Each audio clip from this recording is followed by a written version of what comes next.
Olá, vamos falar nesse tópico sobre o composto de marketing preço. Lembram quando eu falei que o foco do nosso negócio tem que ser na solução que aquele produto ou serviço trazem? Que se focarmos na solução, sempre estaremos atendendo o cliente? Então, quando falamos sobre o P de preço, estamos falando o valor que será cobrado não pelo produto, mas pela solução que você oferece. E a sobrevivência da empresa está ligada ao preço. Esse pilar irá indicar o futuro da empresa, pois é com ele que vamos pagar os fornecedores, pagar os nossos funcionários, fazer os investimentos necessários para a nossa empresa e ainda tirar o nosso lucro que tanto perseguimos na empresa. Sempre temos que perguntar qual o valor do nosso produto ou serviço para o comprador.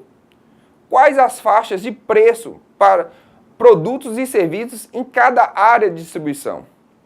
Qual o comportamento do cliente em relação ao preço? Quanto que esse cliente está disposto a pagar? Qual o limite desse preço que eu tenho do produto ou serviço? Existe a necessidade de criarmos ações de preços para acessar certos públicos? E como o meu preço como é meu preço em relação aos meus concorrentes? Também temos que observar isso. Como no exemplo que eu dei da água, o preço está ligado não apenas ao produto, mas à percepção que a marca tem pelo público. O que isso quer dizer, gente? Quer dizer que marcas mais valiosas para os clientes têm mais chance de serem escolhidas, mesmo seu preço sendo alto. E muitas vezes isso é alcançado por questões intangíveis do produto. Tenho dois pequenos casos para contar sobre o preço de um produto. Vamos para as imagens.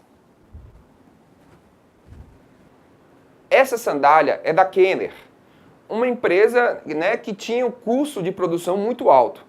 Então uma sandália deles saía mais cara do que as sandálias havaianas. Com a modernização da fábrica da Kenner, eles reduziram o custo de produção drasticamente, ou seja, hipoteticamente, se antes eles gastavam R$50 para produzir uma sandália, passaram a gastar R$20. Porém, eles decidiram não abaixar o valor desses produtos, pois ficaram com medo de mudar o segmento do seu público e perder mercado. Ou seja, os clientes de classe A e B, que compravam esse produto, eles pararem de comprar pelo preço mais baixo, ficarem com medo do produto ter ficado numa qualidade pior. Nesse outro slide, nós temos a empresa Madeiro, que é uma hamburgueria de muito sucesso aqui no Brasil. Eles produzem quase todos os produtos que vendem. É uma empresa 100% brasileira. Vou contar um pouco da história do dono, que é muito interessante.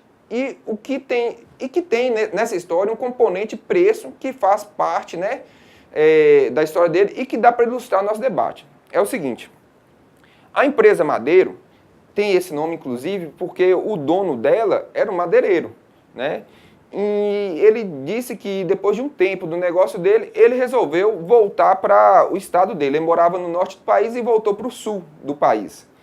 E ele disse que quando ele morava no norte, não tinha muita coisa para ele fazer. No norte, acabava que ele tinha o costume de todo dia cozinhar para os amigos, para a família dele. E ele ficou muito bom na cozinha. Inicialmente, ele abriu um restaurante de comida vinda do país dele, que era um país europeu. Esse restaurante fez sucesso, porém não dava lucro. Aí ele mesmo fala, não, era um hobby meu. Hobby não tem que dar lucro. É interessante essa frase dele. Posteriormente, ele viu que, como ele se afastou do negócio da madeira e continuou trabalhando diretamente, ele percebeu que ele tinha que ganhar dinheiro em outro lugar. E ao lado desse restaurante dele, próximo a esse restaurante dele, ele abriu uma hamburgueria. Ele falou, não, vou ganhar dinheiro com hambúrguer, porque eu sei fazer hambúrguer. Engraçado, que ele disse que quando foi abrir esse ponto, quando foi fazer a locação desse ponto, ele só viu o ponto de dia. É uma coisa que a gente tem que ter bastante atenção, mesmo para a questão de localização.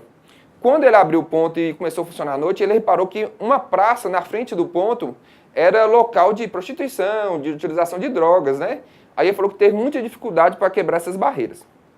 Aí ele começou a vender hambúrguer e começou a ter boas críticas, porém o restaurante dele não enchia. Ele até brinca, né, falando que o espaço do restaurante dele era para mais ou menos 100 pessoas. Que como não enchia, ficava sempre vazio, ele pediu à esposa dele para resolver essa questão de espaço. Aí ela disse que encheu de plantas no restaurante dele. Então, um espaço que era de 100 pessoas passou a ser de 50 pessoas. Então, mesmo se tivesse 3 ou 4 mesas, né, utilizando 3 ou 4 mesas, ele parecia cheia. Mas beleza. O que nós vamos falar sobre preço nesse caso aqui? O preço nesse caso é o seguinte: como ele não estava conseguindo vender hambúrguer, né, vendia pouco, e ele estava tendo prejuízo, e ele pensou, não, isso daqui não é o meu hobby, é a forma que eu vou ter para sobreviver. Ele pensou, não, vou fazer alguma estratégia para conseguir atingir as pessoas. E ele disse que sempre tinha uma reclamação, as pessoas falam, não, seu hambúrguer é muito gostoso, porém é caro. E se vocês notarem, né, até nas imagens dá para ver, o hambúrguer dele é para um público melhor, né, um público melhor socialmente, né, uma classe mais B para A.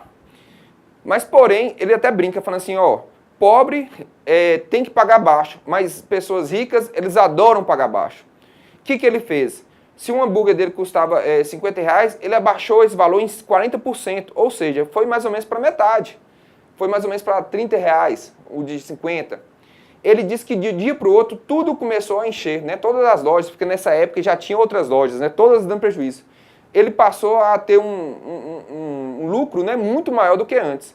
Então ele descobriu aquele público que ele tinha a partir do momento que ele ajustou o preço do seu produto, né, ao segmento que aquele produto fazia parte.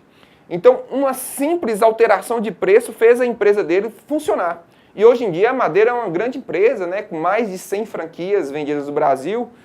Os shoppings que tem a Madeira acabam atraindo muitos clientes, né, foi um caso de sucesso que começou mesmo a funcionar a partir do momento que ele ajustou o preço à realidade.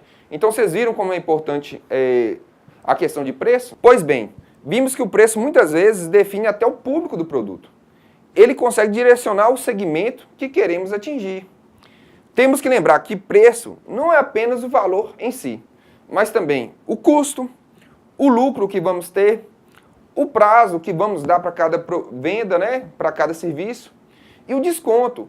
Isso tudo, gente, está inserido nesse P. E temos que ficar bastante atentos para ajustá-lo certinho ao nosso público. Por exemplo, tem uma empresa que eu conheço que sempre bate na tecla e fala exatamente isso. Hoje em dia, o que importa não é o preço do produto, mas o valor da parcela. Então, eles falam que uma pessoa que ganha mal, ela pode comprar qualquer coisa, desde que a parcela caiba no bolso. Então, essa empresa consegue vender serviços caríssimos para os seus clientes. Porém, dividem esses serviços, né, em várias parcelas. E ela está indo muito bem com essa filosofia deles. E agora, nós vamos para o próximo tópico, que é o composto de marketing praça.